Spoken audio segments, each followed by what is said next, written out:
the previous lecture, which was yesterday, we introduced interference. What is that, right?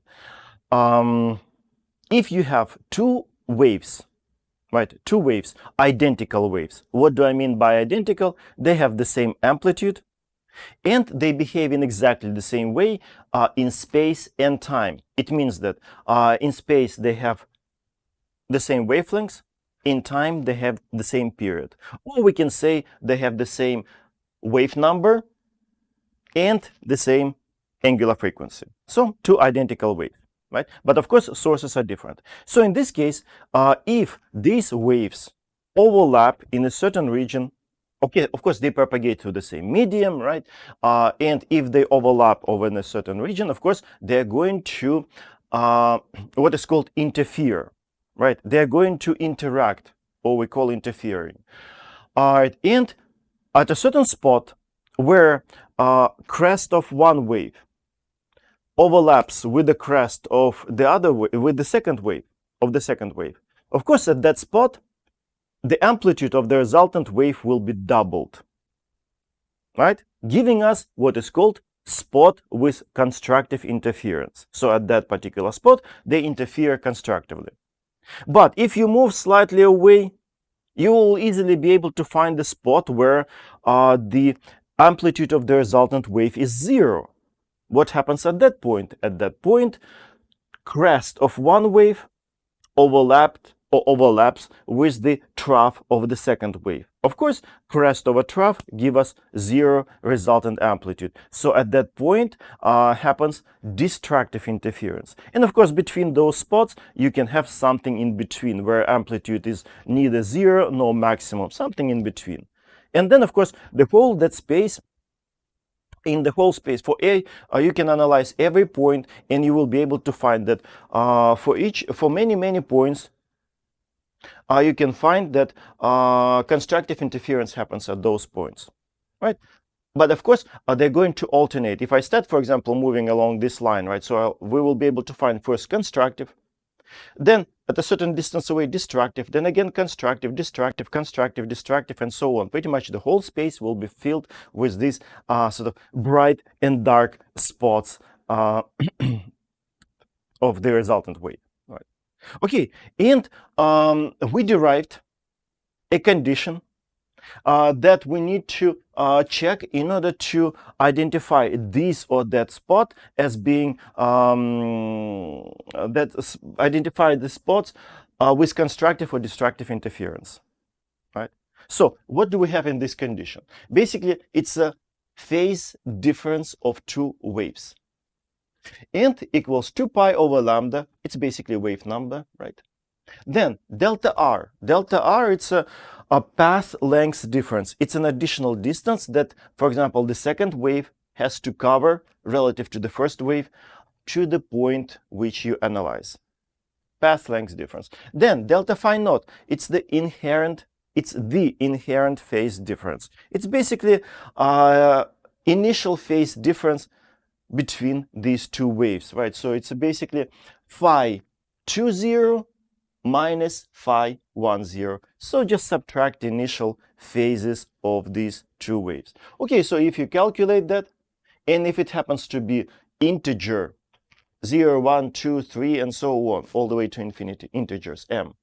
If it happens to be integer times 2 pi, we can say that at that particular point, you're going to observe constructive interference. If it is equal to integer plus 1 over 2 times 2 pi, then at that point you're going to observe destructive interference. So pretty much, yeah, derivation was kind of lengthy, but in applications to solve problems, we just need to use this and nothing else. So in terms of applications, it should be easier, right? Okay, so now let's start looking at the problem. I already prepared a few pictures, right? Chapter 17, it's a volume 1, problem 31. So what do we have here?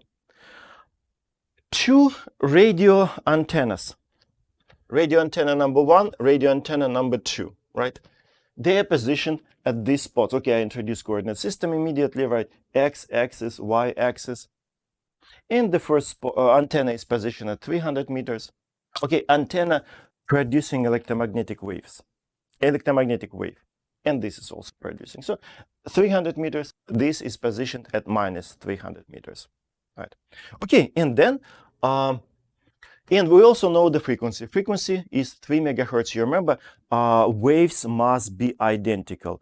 So frequency is the same of this source and that source. Amplitudes are the same, all right? Wavelengths is automatically, frequency is the same, wavelengths also is the same. Yeah, so identical sources, identical waves, right? Okay, so now what happens here? Of course, this antenna produces its own wave, right, which propagates throughout the whole space. I just drew a few what is called wave fronts. We discussed them yesterday, right? And this blue source, blue antenna, produces its own, all right, wave. These are just a few wave fronts. So you see, we have in pretty much all this region, they interact. They're going to interfere. So pretty much at any point, for example, over here, there might be constructive point with a constructive interference, then destructive, constructive, destructive, constructive, destructive. Then we can move close again, CD, CD, CD, right? So pretty much the whole space will be filled with these spots with constructive and destructive interference. But the problem is interested in this particular point. This point P, which is positioned at what? Coordinates of that point, 300 meters. It's just in front of this antenna number 1. And at the distance 800 meters from this antenna. So the problem asks, what about that particular point? Are we going to get constructive, destructive interference? Or maybe something in between? Right? So that's the problem. Okay, so as I said, nothing but this condition. So we just need to find carefully delta R, delta phi naught, and so on. All right. Okay. Delta phi naught. Inherent phase difference. We discussed it in the lecture. I gave you sort of like 3 examples, 3 typical situations, right? And usually, most of the time, we can extract information about the inherent phase difference from the statement of the problem, right? You remember, if a problem says that sources out of phase, it means what? Out of phase, inherent phase difference is pi. But in our case, it's actually out of phase. Right. So in our case, it's pi. But if a problem says that our sources are in phase or identical, basically it means that that inherent phase difference is 0. So read carefully problem. In our case, out of phase, so inherent phase difference is pi. So delta phi naught equals pi. Sources out of phase,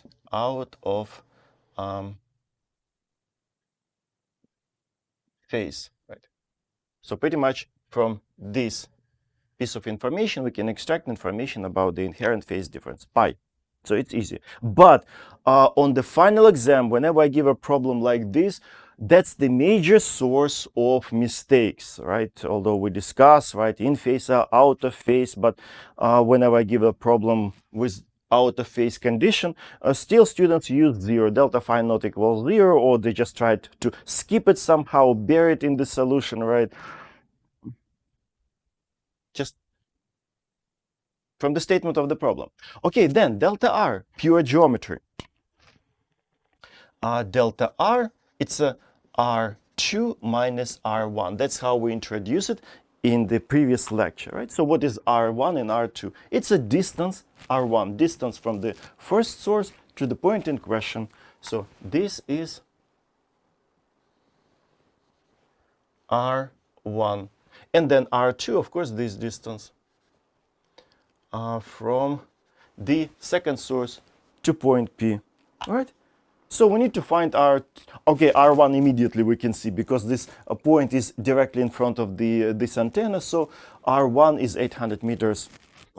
No questions about that. So immediately we can write that R1 equals to 800 meters. But R2, Of course, we need to calculate, but calculation is banal, right?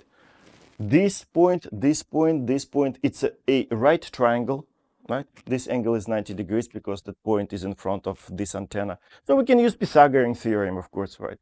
In order to find this hypotenuse, right? So it's a square of this plus square of that and square root of the whole thing. So it will be 800 meters squared plus, okay, this distance between this side, distance between these two antennas, 600 meters, right? You can see that. Right, 600 meters squared, right? So if you calculate it, 64 plus 3600, and then additional tons of zeros for zeros. So if you calculate, you will get 1000 meters. Right, let me check if I got it right. All right, yeah, 1000 meters. Okay, so now we can get delta R, of course. 1000 minus 800.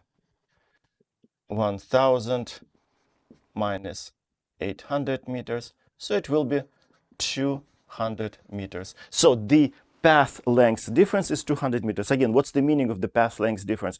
It's that additional distance, for example, like this, right? That the second wave has to cover relative to the first wave on the way to point P, right? So path length difference. Okay, then, so we know this, we know that, right? Is it right? No, I just still checking statement of the problem. So, and now we don't know the wavelength, right? But we know the frequency. So now, how can we find wavelengths? Okay. Do we know the speed of this wave? Waves of these waves? I'm asking you on purpose. I'm sure that, I don't know, maybe 95% of you realize what is happening, right? But still on the exam, I see a few students, right, a few percent who struggle, right? Since these are radio antennas, of course, they produce radio waves, which are electromagnetic waves. All electromagnetic waves travel with the speed of light, period, right? So because, yeah, I've seen on the exam some interesting ideas, but in this case, electromagnetic waves, right? So velocity equals to speed of light. So since we have electromagnetic waves, right? Okay, so now we know the speed, we know the frequency, we should be able to find wavelengths easily, all right? So we can use this V equals lambda times F, right? We used it when we analyzed traveling waves. Electromagnetic wave is just a traveling wave. Okay, superposition of two traveling waves, right? Electric field of an electric field and a magnetic field. Okay, so now we can get wavelength equals C divided by F. So 3 times 10 to the power of 8 meters per second divided by, oh, nice, 3 also. 3 times 10 to the power of 6. Okay, hertz, it's 1 over seconds, right? Hertz. 1 over seconds. Right. Okay, so seconds get cancelled, and we will have only meters left. And this will give us, what, 100 meters. Yeah, sounds like radio waves with a very long wavelength. Okay, so pretty much we found everything, all the ingredients. Lambda, delta R, delta phi naught. So now we just need to put them all together in that condition and see, are we going to get these, or maybe neither of those. It means that that point will have something in between, neither zero amplitude nor maximum, right? Neither constructive nor destructive interference. Okay, so now delta phi. So it's a 2 pi over lambda, okay, 100 meters, times delta R, 200 meters, right? Then plus the inherent phase difference, pi. And so now let's calculate. Okay, zeros gets cancelled, so we'll have 4 pi plus pi, 5 pi. Okay, at this point, I will pause. So now we need to identify, are we getting constructive or destructive interference? Think for yourself, guys, for a second. Because this is a place for common mistakes. Right. I'll give you a few seconds. Think what's your decision, right? Constructive or destructive interference, and then of course I will discuss this. What confuses students? They see, okay, it's simple. Okay, the structure looks simple, right? Some integer times pi, and they look quickly at these conditions, and it reminds them it looks as simple as that one, and just immediately write constructive. Let's analyze carefully constructive condition for constructive interference. We have what? M is an integer. It's again 0, 1, 2, 3, 4, and so on. And then we have 2. If you take 2 multiplied by any integer, which number are you going to get? 2 times 3, 6, 2 times 4, 8, 2 times 5, 10. Every time you're getting even number. It doesn't matter which integer you take. If you multiply it by 2, you will get even number. But in our case, we have odd number times pi. So constructive interference is impossible. So be careful at this point, because I've seen, right, and when we have normal classes at school, right, whenever I start asking students, plenty of students speak at the very beginning constructive interference, which is wrong, right? Okay, got it? So now let's convince ourselves that this is a destructive interference. So let me write over here condition for destructive m plus 1, 2 times 2 pi. And for which m we can get this? M equals, okay, let me remind. So m can be, right, 0, 1, 2, 3, and so on, right? Integer. So m equals 0. We will get 1 over 2 times 2 pi. We'll get just pi. That's not what we have. Then m equals 1. 2 over 2 plus 1 over 2, 3 over 2 times 2 pi, 3 pi. Still not our condition. Then 2. M equals 2. So 2, it's a 4 over 2 plus 1 over 2, 5 over 2 times 2 pi, 5 pi. This is the correct integer, right? So m equals 2. So it's a point with destructive interference connected with the integer m equals 2, right? Okay, so that is a point of destructive interference, definitely not constructive. So be careful at points like this, because students kind of feel, okay, problem is almost done, solved, right? So they try to sort of finalize it and rushing and made silly mistakes.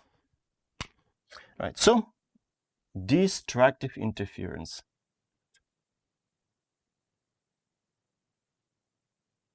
So the answer.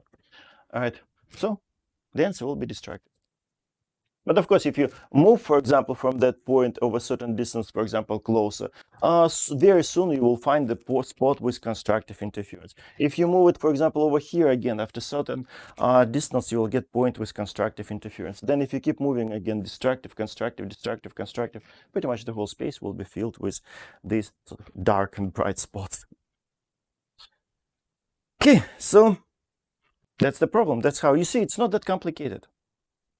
It's all about this condition. Okay, now second type of problems. Okay, if guys, something not clear, if I confused you somewhere, tell me. Okay, so the next one, 1727. Very similar will be in your homework, 1728. Right. So what do we have here? Two circular waves. Actually, here also, if you assume we have two-dimensional picture, they were also circular waves. Of course, in real life, they're spherical waves, right? Because they propagate also in up, right? Not just along horizontal surface. All right, but here we can think of, let's say, ripples on surface of a lake. And we have two sources, source number one and source number two. So you see, I drew wave fronts. Black wave fronts corresponding to the first source and blue wave fronts corresponding to the second source. Two circular waves. First of all, let me just remind you, all right, these lines, no, probably first I should say this. Which graph is this? You remember when we discussed traveling waves, there are two types of graphs, history graph and snapshot graph. This is effectively a photograph of ripples on the surface of a pool or lake. It's a snapshot graph. Snapshot graph. Okay, probably let me emphasize on that. So these are snapshot graph. Actually graphs, because there are two waves, right? And you remember what is, oh no, first, and yeah, these lines, we call them wavefronts. And wavefronts are collections of crests. You know, wave, whenever you have a wave, you have crest, you have trough, crest, trough, and so on. So let me draw, for example, over here. So this point on the wavefront, and wavefront we introduce as a collection of crests. So over here, we'll have a crest, right? Then, of course, between, okay, so this is place for the next crest. So next wavefront, of course, there will be over here crest as well. But what is between? Between two crests, there must be trough, right? So there is a trough, then again crest. And what's the distance between these two lines?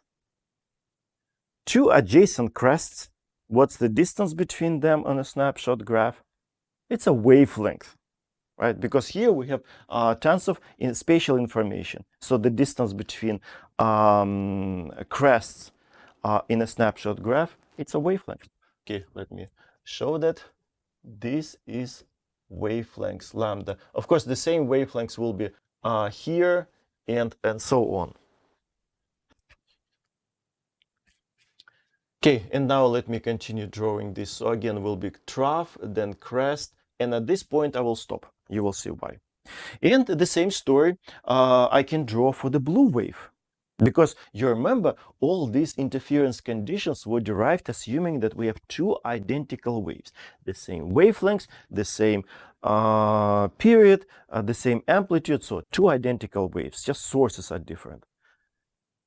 And so I can draw a similar situation. So again, you see, crest, it's a wavefront, trough between the wavefronts, then again crest, then again trough, and again, what's the distance between them? It's a wavelength, which is exactly the same as that one, because you remember, we have two identical waves. Again, over here I can write, it's a wavelength, right? And, okay, at this point I will stop. Right, so of course, these two waves are going to interfere, giving us bright and dark, okay, not bright and dark, points of constructive and points of destructive interference. We need to answer the questions about these three spots, P, R, Q.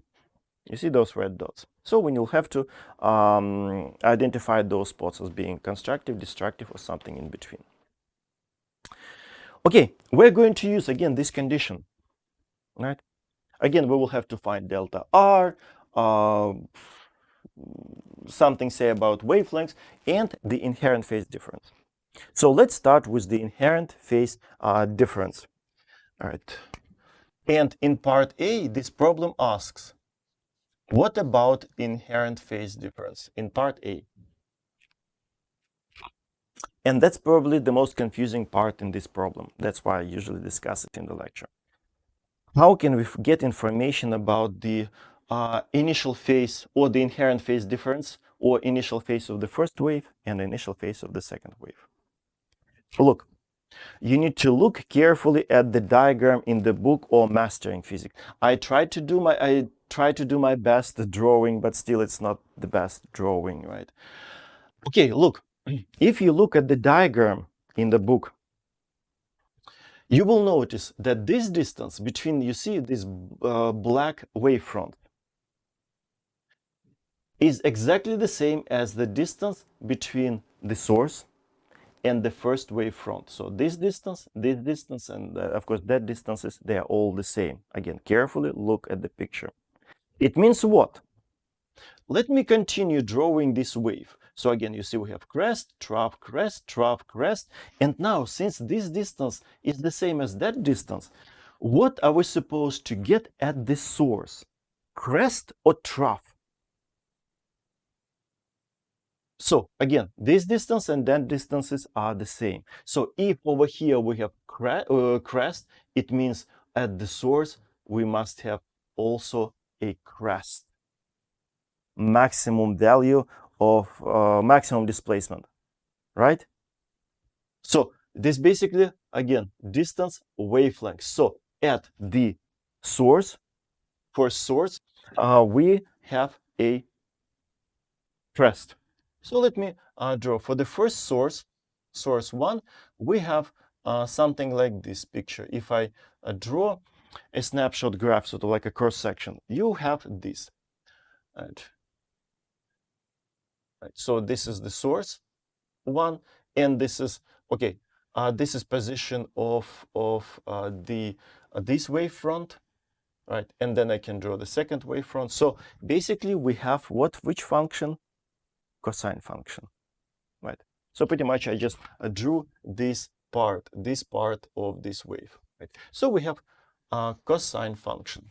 Now let's do the same for the second wave and the second source. Again, the same, right? So again, we have crest, trough, crest, trough, crest. And after that, again, you need to look at the picture carefully. My picture, this picture is far from being good, right? But if you look at the book, this distance, again, equals to that, equals to that. It means what? So on the way to the source, I should be able to draw the trough and then again crest. At the source, you will have crest as well. So it means that we're going to get, again, the max at the source crest, it means we're going to get cosine function even for the second source. So for the second source, I can draw similar picture, right? I will have, right? So this is source number 2. Again, cosine function. What's the phase difference between two cosine functions? 0. Again, what does it mean, phase difference? Do you have to shift it in terms of in radians, right? This function in this horizontal direction in order to overlap it with the first one. They're in phase. So as a result, the inherent phase difference in this case is 0. So that's how you should analyze this situation, right? So delta phi naught equals to 0. Right? So for this problem 27. But in your homework, there will be different situations, slightly more complicated. Look what you're going to see in your homework. In your homework, you will see a picture like this, okay, with more wavefronts. And let me draw again these crests and troughs. All right, so let me start with the black one. With the black one, it's exactly the same like this black one. Again, I will have here crest, trough, crest, trough. And again, this distance and that distances are the same.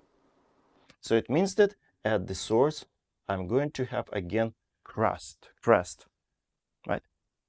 Okay, so for this case, I can draw over here this picture, basically the same as there. So we'll have something like this for the black. But now let's do the blue one. But again, if you look at the picture carefully in the book for the blue one, all right, so this distance and of course this distance wavelengths are the same, right? So we have a crest, trough, crest, but then again from the picture, this distance from the second source to the first wavefront, this distance is half of that distance. Maybe I can show that if this is lambda, then this is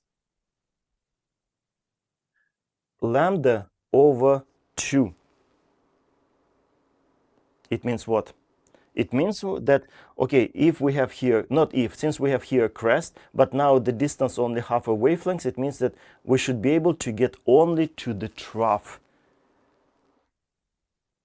So here we have wavelengths. So if we had here crest, then at the source will be also crest. But now, since here this distance is half the wavelength, so if you continue drawing the wave now, so your wave will be able to reach over that distance only the trough. So now if we draw a picture, similar picture over here, we have only this. We have this.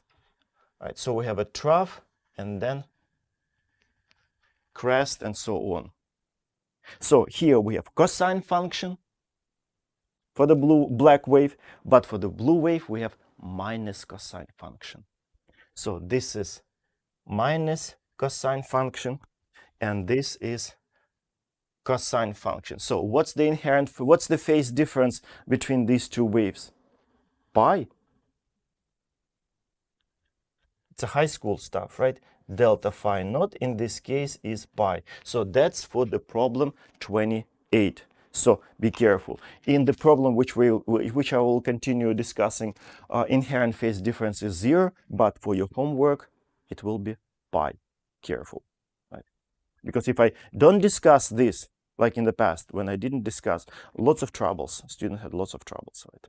Unless they use check or something like that. All right, okay, so back to the problem 27. All right, so now, of course, inherent phase difference is 0, so now, of course, we can simplify this condition, right? So as a result, let me rewrite it quickly. So 2 pi over lambda times delta r plus delta phi naught, all right? And two conditions, right? Probably I should, yeah. So it will be m times 2 pi and m plus 1 over 2 times 2 pi. So if this delta phi naught is 0, then what can we do with this 2 pi, and that 2 pi? We can remove it from the condition, right? So as a result, these 2 pi, and 2 pi can be cancelled, and we're getting simplified version of this condition. But again, in your homework, you wouldn't be able to do that because inherent phase difference in your case would be pi. So you wouldn't be able to cancel 2 pi. So you have to work with 2 pi as well. All right, so as a result, I can write delta r equals, and I can move this lambda to the right hand side. So I will have m times lambda and m plus 1, 2 lambda. So I will have m lambda for constructive interference, and delta r equals m plus 1 over 2 lambda for a destructive interference. It looks like I need to change my marker.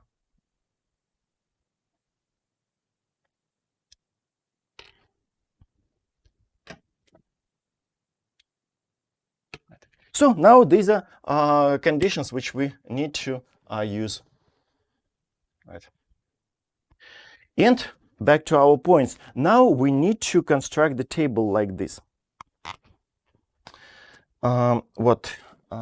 Let me start with point P, then point Q, point R, and then, all right, delta phi naught, the first column, then R1, the second column, then R2, the third column, then delta R. Okay, I need to erase this. I need space. And the last column, conclusion, constructive or destructive interference.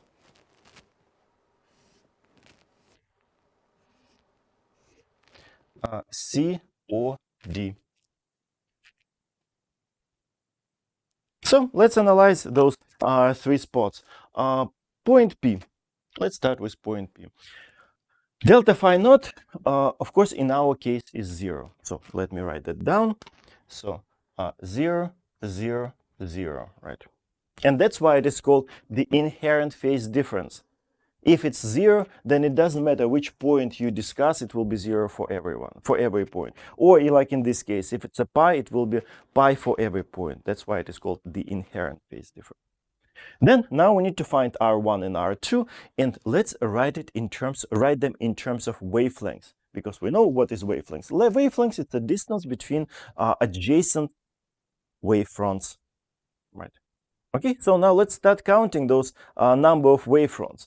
R1, again, it's a distance, like over here, from the source to the point in question. In our case, point P. So from first source, source number 1, point P. So R1 is this. So this is R1, right? So let's write that down in terms of wavelengths. We have 1 lambda, so this distance lambda. Then this distance lambda and that distance lambda. So we have 3 lambdas, 3 wavelengths. R1 equals to 3 wavelengths. So let me write that down.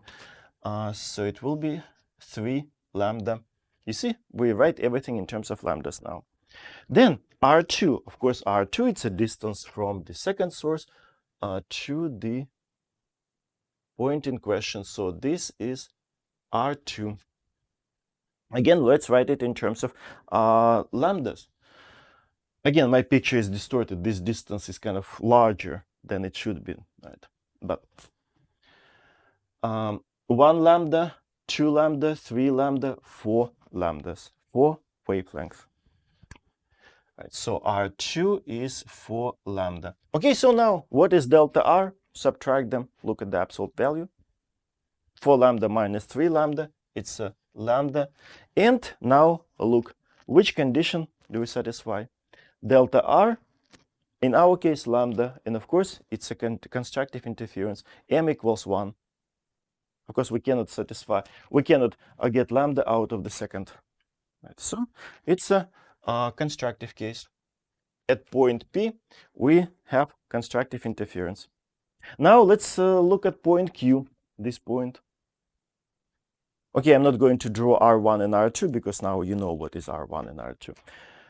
Okay, so R1, distance from this spot to point Q. Again, let's calculate it in terms of distance, in terms of lambda, distances between wavefronts. 1 lambda, 2 lambda, 3 lambda, and then 3 lambda, and then this point P is between black wavefronts. Between black wavefronts that are, of course, trough, half a wavelength. So we have 1 wavelength, 2 wavelengths, 3, and then half, 3.5 wavelengths. So R1 in this case, 3.5 lambda. Okay, and did I get the same? Yeah, 3.5 lambdas. Now let's calculate R2. R2, it's 1 lambda, 2 lambda, because the point Q is on the wavelength, right? On the blue wavelengths. You see, point Q is between black wavefronts. Did I say wavelengths? Wavefronts, right? Point Q is between black wavefronts, but it is on the blue wavefront. So that's why we have here 3.5. And now for the second one, 2 lambdas. 2 times lambda. Okay, so subtract them. It will be what? 1.5 lambda, which is 3/2 lambda. 3/2 lambda, right? Okay, so now which condition? This or that? From which condition we can get 3/2 lambda? I think it's obvious, right? M equals 1. It's a 2/2 plus 1/2. It's a 3/2 lambda. So that's what we have here. So destructive interference. Right.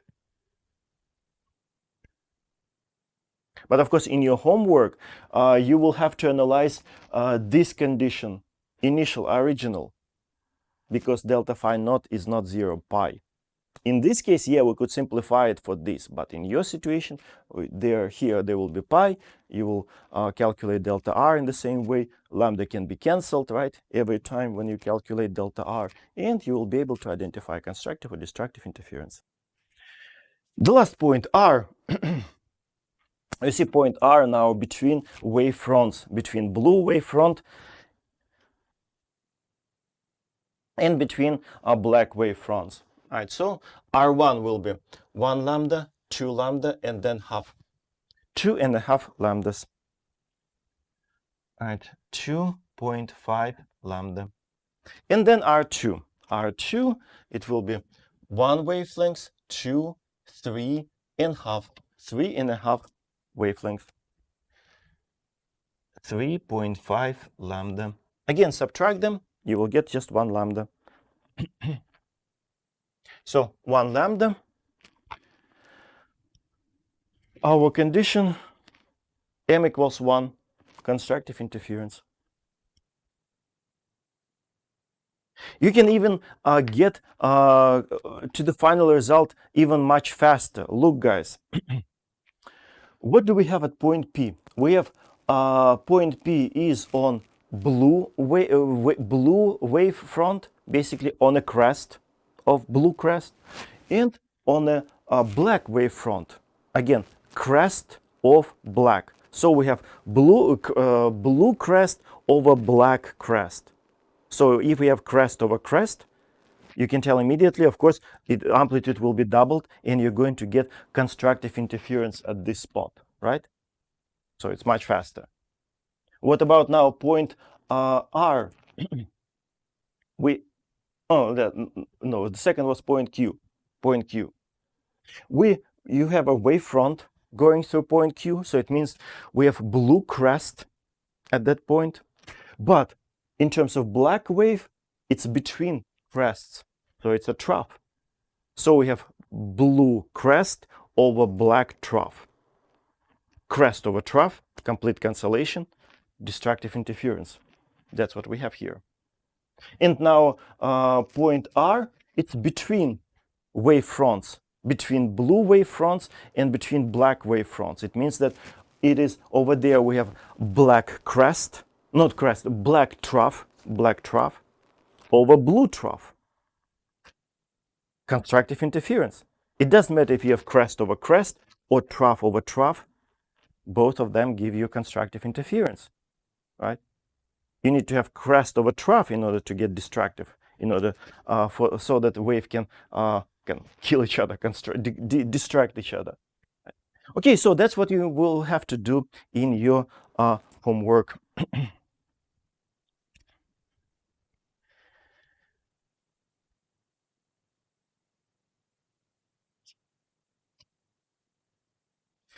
So the next one, only 7 minutes left. Okay, let me try at least start discussing. More complicated. At some point, I gave this problem on the final exam.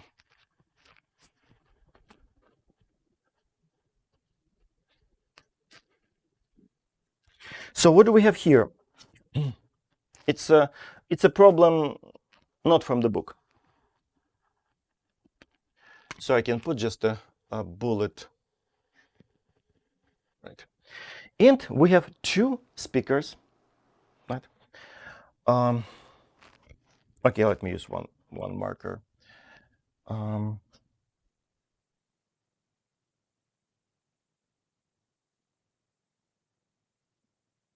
Speaker number 1 and speaker number 2. Right. The distance between them is given. L, 2 meters. And then point in question, which we want to analyze, is over here, right in front of this speaker number. No, this is 1, this is 2, right? And this distance R1 is 3.75 meters, and this R2 is not given, but we can easily find it. Right. And this is the observer, right, over constructive or destructive interference, right? We need to answer this question. Okay, wavelength is given. V equals, so we have sound waves, acoustic waves, and the speed is 340 meters per second. What else? Distances I gave. All right. And these two sources are in phase. Sources are in phase. Right. So immediately, what can we get? Which piece of information we can get from the phrase "sources are in phase"? Immediately, about the inherent phase difference. So if you take a snapshot graph, right, so you will see maybe some at the initial moment of time, right, t equals 0. They both generate pure sine functions, complete overlapping. Inherent phase difference is 0. So you can write immediately that delta phi not equals 0. So what we need to find? We need to find 3 lowest frequencies at which, at this point, you're going to have destructive and constructive interferences. For now, it might sound confusing. Let's discuss it carefully. So it's still, everything is about this condition, nothing else, right? So, like in this case, frequencies were fixed. Okay, let me redraw this picture quickly, right? So let's say we have a first speaker, then that's second speaker, right? And if, let's say, frequency is fixed, F and F, right? What we're going to have? We're going to have a bunch of spots with constructive and destructive interference, right? This whole region, right? So we have these wavefronts, right, interacting with these wavefronts, right? And as a result, we have, for example, here constructive, then destructive, constructive, destructive, constructive, destructive, constructive, destructive, and so on, right? Then, right. So the whole space will be filled with these spots with constructive and destructive interference corresponding to different amps, right? And we know how to analyze each of these points. That's what we did in the first problem. But now, what will happen if I, for example, connect to these speakers a tunable source? We can changing frequency. I know there's a knob and you can tune it and increase, for example, frequency. What will happen to this picture? You should be able to imagine. Then, of course, this picture will start. If you slowly change it, this picture will start changing, will start drifting. All these bright and dark spots, acoustic, right? So, acoustic bright and dark spots. Of course, they will start drifting. For example, if this is our point in which we're interested in, right? Let's say it's this point. Let's say at this frequency F, we have destructive interference. But once you start changing frequency, all these dark and bright spots will start drifting. So maybe after certain frequency range, this constructive interference will drift to this point. And at a certain frequency at this point, we're going to get constructive interference. Then if you keep tuning frequency, then maybe this dark spot will come to this point, and we will get, again, destructive interference. Then if you keep tuning, then maybe this constructive interference spot will move to that spot, to that point, giving us, again, constructive interference. You see, as you tune the frequency, change wavelengths, but you keep delta R the same, because you don't move this point. This observer is at the same point, listening. What you do, you just change the frequency of these sources. You see, at the same spot, at different frequency, we can get constructive interference, then destructive, then again constructive, then destructive. So pretty much the question is, we need to find the 3 lowest frequency at which we're going to have destructive interference at that spot and constructive interference at that spot. So basically, let me, delta r can be easily found, right? Geometry. Delta phi naught is 0, right? And as a result, we will get conditions like this. So delta phi naught equals 0. As a result, we will get that delta r equals to, okay, let me write for destructive interference, m plus over 2 lambda, right? We want to find frequency, so let's write wavelengths in terms of frequency, right? So it will be m plus 1 over 2 speed over frequency. We need to find frequency, so let's solve it for frequency.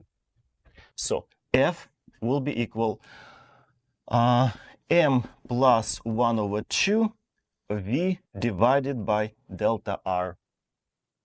V is given. Delta r you can easily find because geometry is given.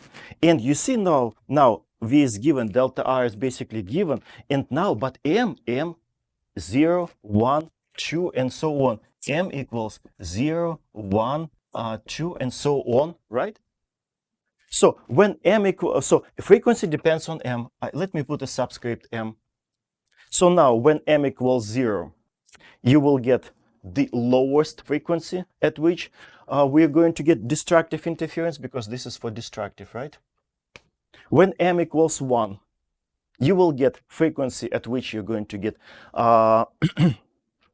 next higher, okay, the next frequency at which you're going to have destructive interference. Then m equals 2, plug and calculate. And similar you can get for constructive, but now you will have to use m lambda instead of m plus 1 over 2 lambda, right? Okay, so basically this is the idea how this problem should be solved. Okay, maybe I will diligently solve it in the exam review session, but I just wanted to discuss physics. Of course, this is a little bit more complicated, right? But still, it's nothing but these conditions. Okay, guys, all right. Thank you for this semester.